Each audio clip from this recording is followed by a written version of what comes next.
I'm gonna cry. It's been confirmed. Colorado still has a lot of snow at the end of June. After 2 full sections of slogging through it, I really hoped the worst was over. But no, it had just turned into a slushy mess. And I just kept asking myself, how can a state even hold this much snow? I just wanted to enjoy the trail again after those anxiety-filled days of the last stretch. And yeah, that's Hershey, clinging to a 45-degree slushy slope. Not that dangerous anymore, just incredibly annoying. But thankfully, this isn't how the whole section would go. By now I was 189 miles into Colorado. The worst of that huge snowpack between Cumbres Pass and Spring Creek Pass was finally behind us. It hadn't all been a nightmare. In this next section, we'd transitioned from the San Juan Mountains over to the Collegiate Peaks. We were dropping down to lower elevations for more dry trail, and boy were we ready for that.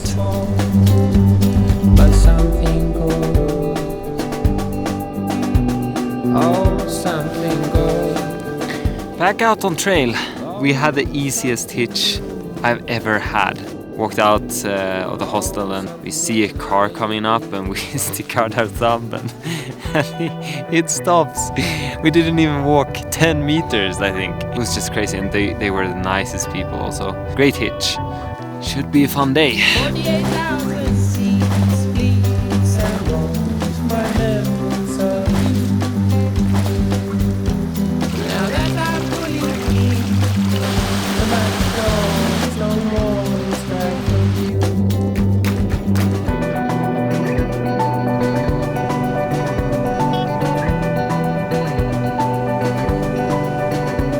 Oh man, this climb. I'm just going straight up this thing and it's pretty brutal. I don't know if you can see it on the camera. I don't think it makes it justice, but it's mostly dry trail still, so that's just I'm just so thankful for that. And beautiful surroundings. It's absolutely gorgeous here. Yeah, it really is.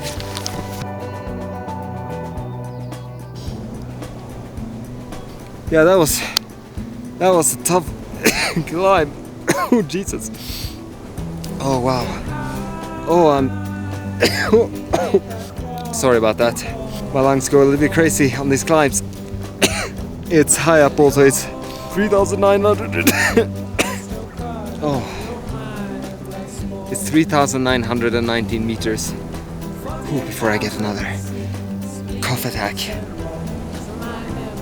I have like 3.8 to the saddle where I start descending, and then it's just gonna be downhill. This last stretch was just absolutely brutal. It was those hills were not a joke. I'm at where the brown line meets the red line right now, and it was so fun because Hershey, who I haven't seen since Pie Town, I think. Yeah. Toaster House. Haven't seen him since Toaster House. He was here with some other people, and also Skunk, who I also met last time, was also going out of Pie Town, I think. So it's been a long while, but it was so fun to see them again. And yeah, we haven't seen people out here for this this entire stretch. It looks like we might bump into some old people again. I hope it's a lot of fun. I hadn't seen another hiker since entering Colorado, except for Pace and Wildcard, of course. So running into people again felt good. We weren't alone out here after all. I'd first met Hershey back in the Gila in New Mexico. Since then, he'd clearly been working on his gear choices, rocking this excellent combined poncho and parachute. He was hiking with his 2 friends, Scout and Pinky. And Skunk, whom I'd also met back in Pie Town, was with them too.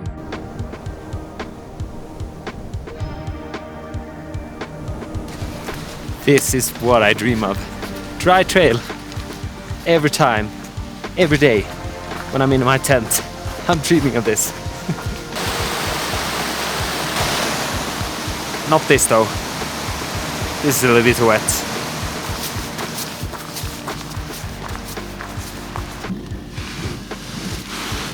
Well, looks like I'm gonna be camping alone for the first time since day after Ghost Ranch, I think. So the other guys, Hershey and Skunk, and I think they camped further back. And I would guess that Pace also camped there, because he hasn't shown up in camp, so and it's like 8 o'clock, so yeah. But it didn't end up being my first night alone after all. A little later, Pace finally showed up. Turns out he had accidentally taken a wrong turn at the pass a couple of miles back and somehow walked straight up the 14,000 foot San Luis Peak. He didn't even realize it until he was standing at the summit. That probably says a lot about the CDT climbs in Colorado, when a side trip up a 14er barely feels out of place. Leaving San Luis behind, we began our descent out of the San Juan Mountains, dropping into lower elevations as we started the transition towards the Collegiate Peaks.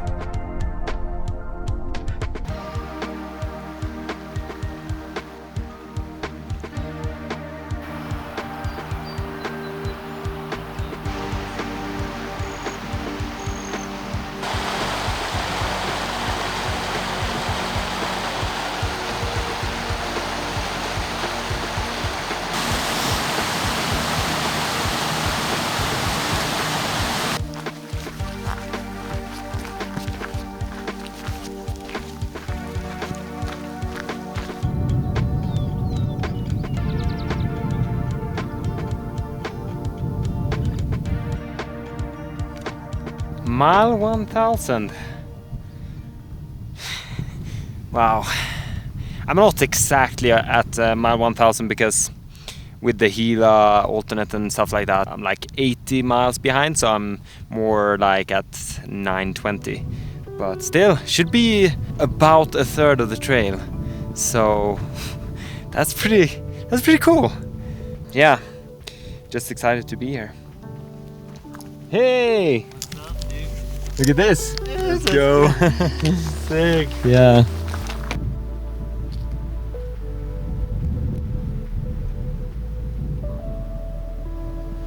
Look at this! Look at this! CDT plus CT trail magic. Not a CT, a filthy animal. Indeed.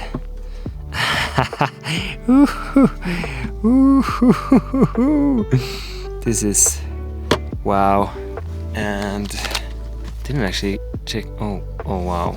Oh wow. Oh wow. Look at this. Look at this.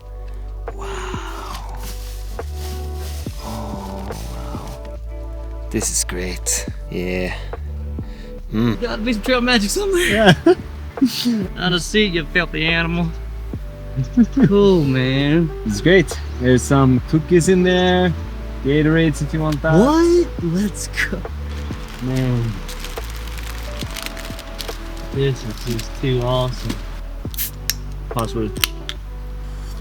I did a thing this winter. My apartment had a balcony that had a roof over it, so whenever it snowed I could go out on the balcony without getting wet. And for some reason I just love the feeling of like getting cozy from cold. So I would be in my underwear just like standing on my balcony for as long as I could take it, and then I'd run into my room, get under a bunch of covers and put like crackling fire on the TV. and then I just like rinse and repeat. I didn't even bring the My blankets. roommate's like, what are you doing? Why are you you're on the balcony in your underwear? It's snowing outside. So I can get warm. Cool. It is an awesome feeling getting on. It's super good. Yeah, like easily like my favorite part of camping as a kid was actually just getting into the sleeping bag with my socks. Back in Pagosa Springs, I'd bought a new Spork after leaving my first one behind at one of our campfires. About 10 miles into the hike that morning, I realized I'd left this new one at last night's fire. That was a short-lived Spork. The Spork I bought in Pagosa Springs is I forgot it at the campsite, I think. Oh. Yeah, I guess I have to get a new Spork when I get to Salida. So right now I'm trying to drink my oatmeal, which is going surprisingly well. Pretty good though. Well, at least the weather was good.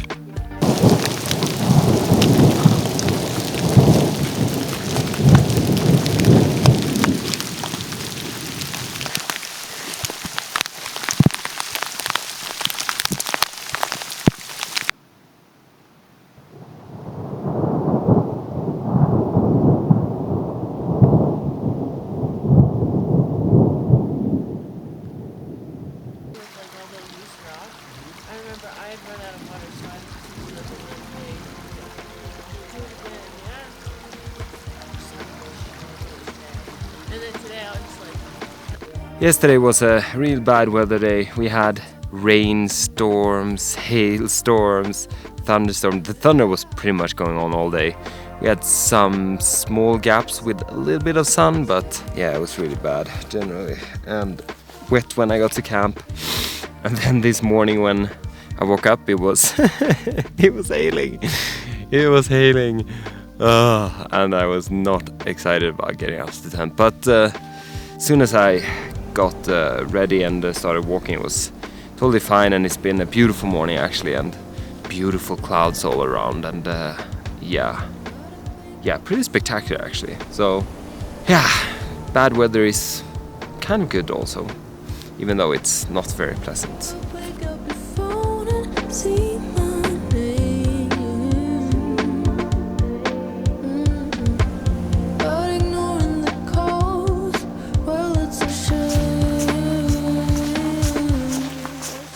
Here we started our triple Nero, 3 half days in a row.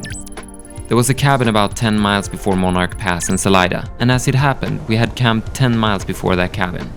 With another day of snow, hail, rain and thunder in the forecast, having a roof over our heads felt like a solid plan.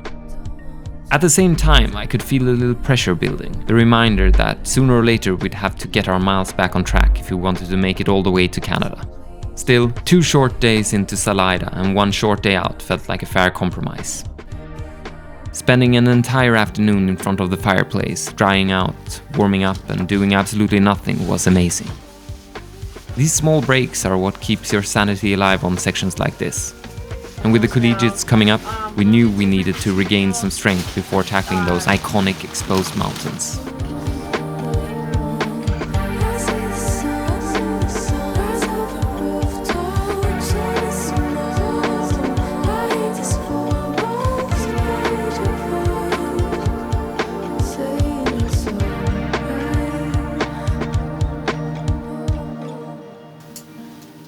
I think. Hang on. Oh, I can totally. Hell yeah, dude. I can get the logs on without moving. Log guy. Yeah. Nice. If I'm storing, which by the way, like if I give you my complete consent to throw something at me, like don't feel. There were some dogs back there. Then. Yeah, that's fine. Yeah. Right, because then you give me the thing I need. To, yeah. I thought I had lost my headlamp, but it was stuck under some logs near my bed in the cabin, so all good and well. And now I just have one goal in mind. That's getting into Salida and town and food.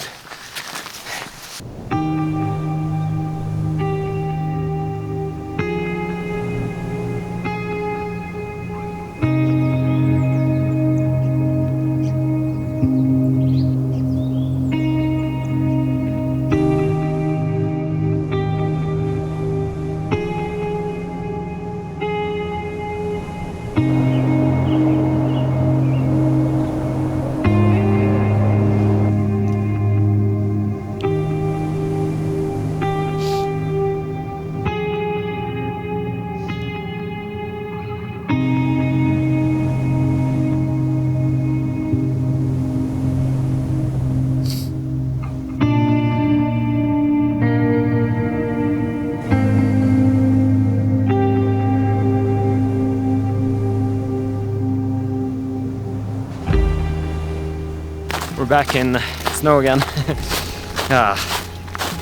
But it's not too bad. We had one section down in the forest where it was pretty bad. Now we're up on the ridge and it's a lot drier, and the snow we have is a lot more solid than the one down in the forest, so it's not too bad. But yeah, it was good while it lasted.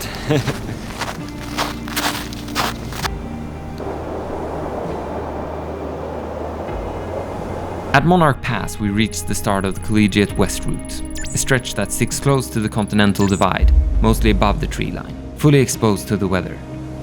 The snowmelt hadn't progressed much here yet, which meant this would be another tough section. The trail climbs over several high passes and dips down into the valleys in between, with nearly 5,000 meters of climbing over 72 miles. Towards the end is the infamous Lake Ann Pass, often holding a cornice well into the summer, making the northern descent tricky. From there you drop down and head over to Hope Pass, known as the biggest climb on the Leadville 100. Reaching the top finally marks the end of the Collegiates, and from there the trail descends into Twin Lakes, where the terrain eases up and conditions become a little gentler. Before this, we hitched into Salida and did our usual town stuff. I bought a new spoon, devoured a huge pizza, picked up some packages, then headed back out onto the trail.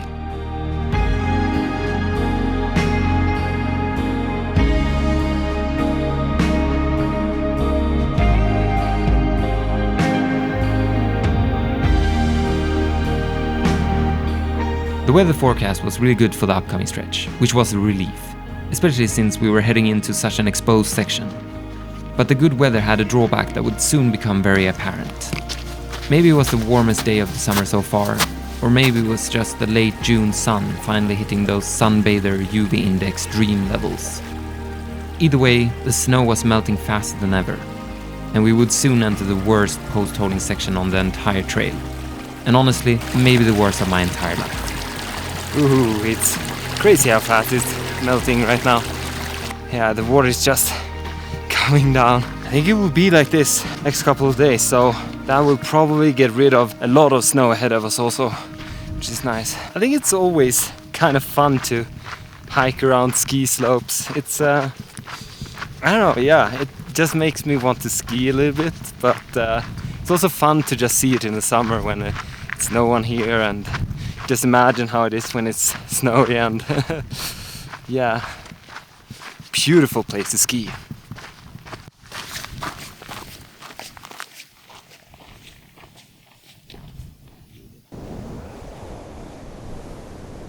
Are you gonna get a shot of me glissading? Yeah, sure. You can go.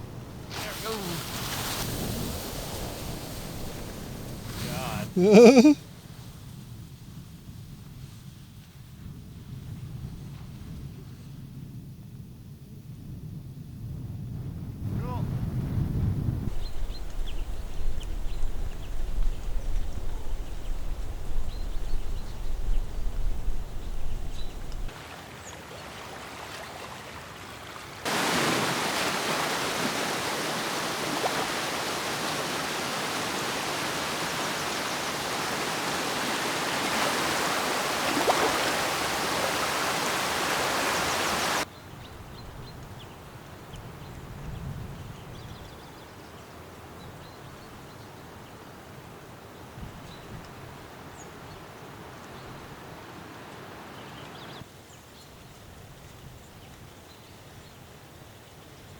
Right, so I just passed over the first pass of the day, first pass of the stretch.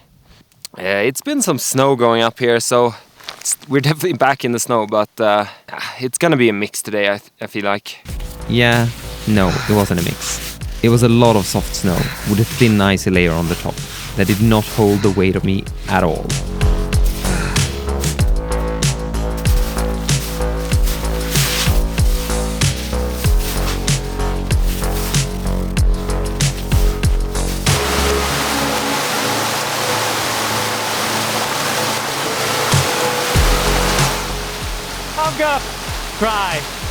I'm gonna cry. I almost lost my trekking pole, but luckily it just stuck at some rocks, and things are not going well today. I've been pissed off this morning. When you go into the forest, you're making like 1 mile an hour progress or something like that. I knew we would have more snow here, but I wasn't expecting it to be this bad this soon. I have such a mixed relationship with the snow. It can be just amazing sometimes, and it can be absolutely horrendous sometimes. I think when I get some breakfast in me also, I will be in a little bit better mood. When I get hungry, I get angry, hangry. Look at this guy. He's just like sitting here in the snow. I don't know how long he has been sitting here, but probably the whole winter? Maybe? Or not the whole winter, but close to it. Yeah, we have a saying in Swedish which is det som göms i snö kommer upp i tö. And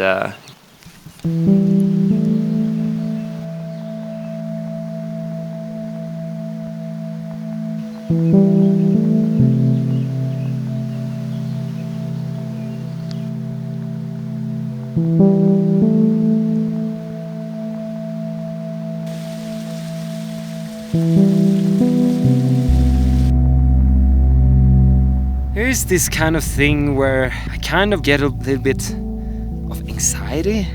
I don't know if anxiety is the right word, but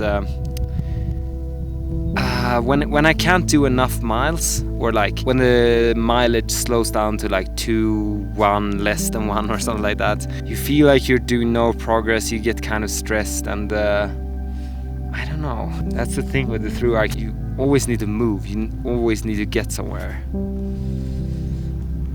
But yeah.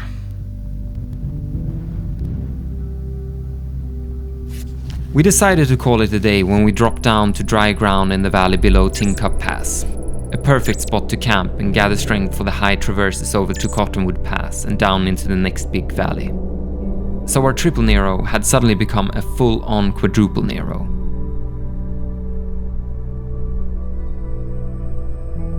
Our catch-up plan was the same strategy that had helped us so many times before. Start early, hope the snow was firm, and get as far as we could before it melted again. Time it right and we'd be at the first pass at sunrise. And miraculously, the snow had frozen overnight.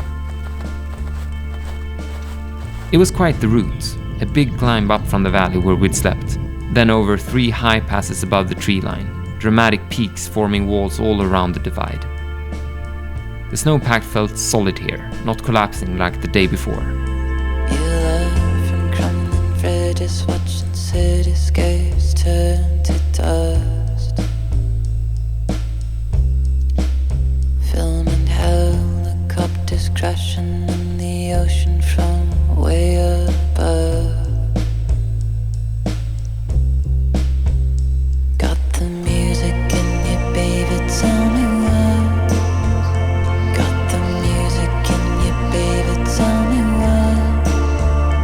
You've been locked in here forever and you just can't say goodbye.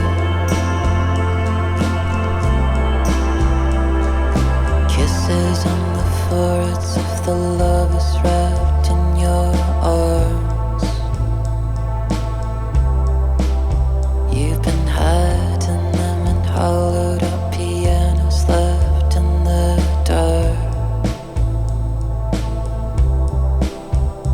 Got the music in you, baby, tell me what. Got the music in you, baby, tell me what. On one of the later traverses, Hershey, Pinky and Scout gave an immaculate display of self-arresting technique. Good. Well, if you fall, I get it on video this time, so... Your lips, my lips. It was an exemplary show, though I didn't manage to film the actual falls.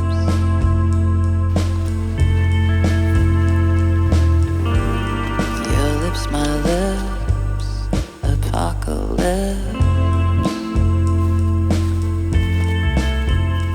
After the last pass, we finally found some dry trail. For a moment, we were feeling pretty good.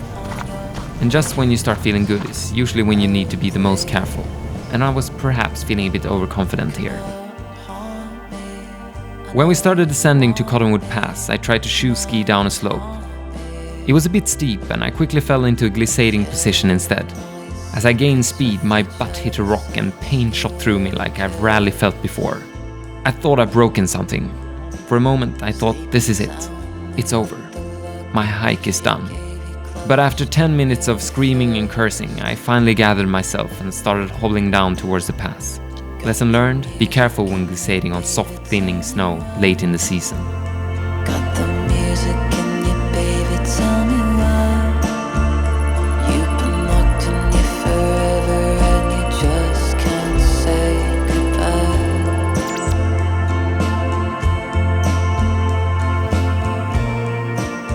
I'm a bit tired actually. It's been a long day. but a nice day. It's not been as much postholing as yesterday, and we had a lot of good snow in the morning, which was nice. Oh, whoa, here's a ford. Yes, this ford, Texas Creek, took us completely by surprise. We hadn't heard of any difficult fords on this section. But the warm, sunny days and the late afternoon had clearly increased the snowmelt coming down the mountains.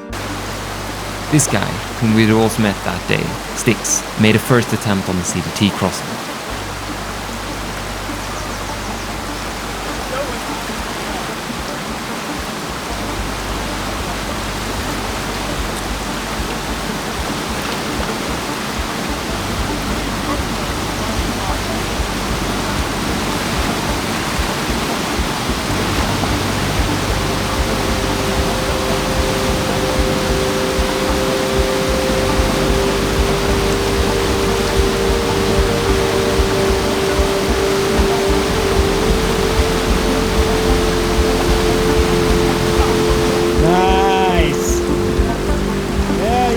And after a successful try, Pace went for it and barely made it across. Watching that, Hershey, Pinky, Scout and I decided to head a bit upstream and ford near the tributary of South Texas Creek, so we could cross the two creeks separately. Still, even there the water was flowing really hard, and a fall, both up here and down at the official crossing, did not feel inconsequential. With rapids and small waterfalls just below the CDT, it could have gone badly. But we all made it across safely. Afterward, we were quite shaken by the late day obstacle that seemingly had appeared out of nowhere.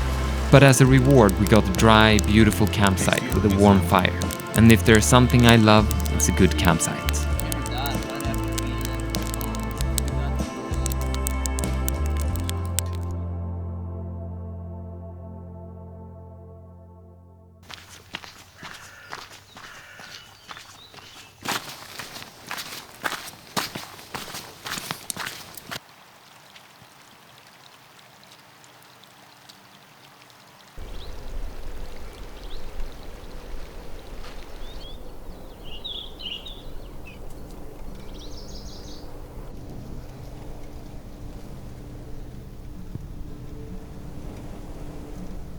The top of Lake Ann Pass was, as promised, a bit of a nuisance.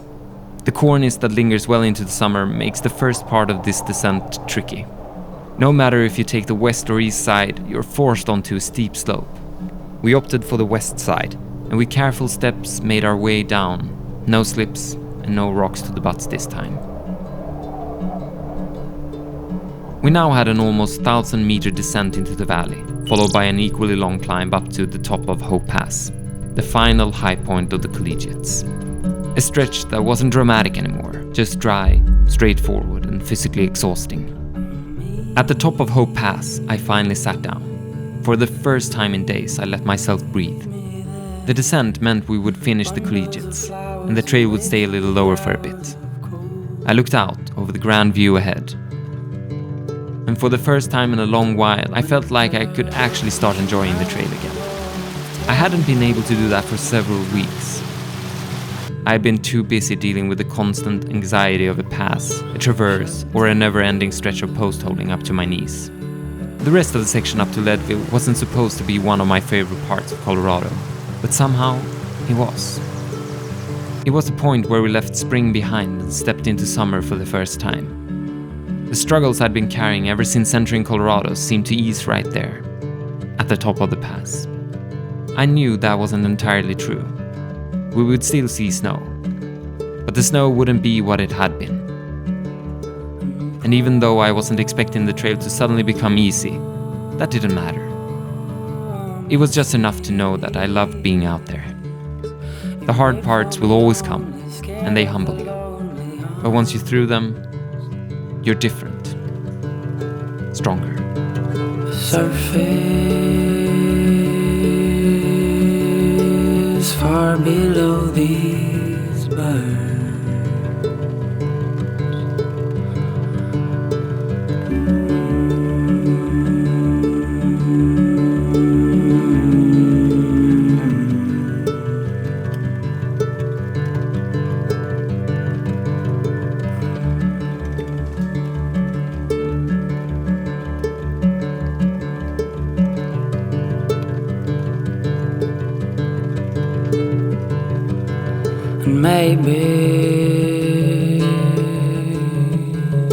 maybe I'll come home.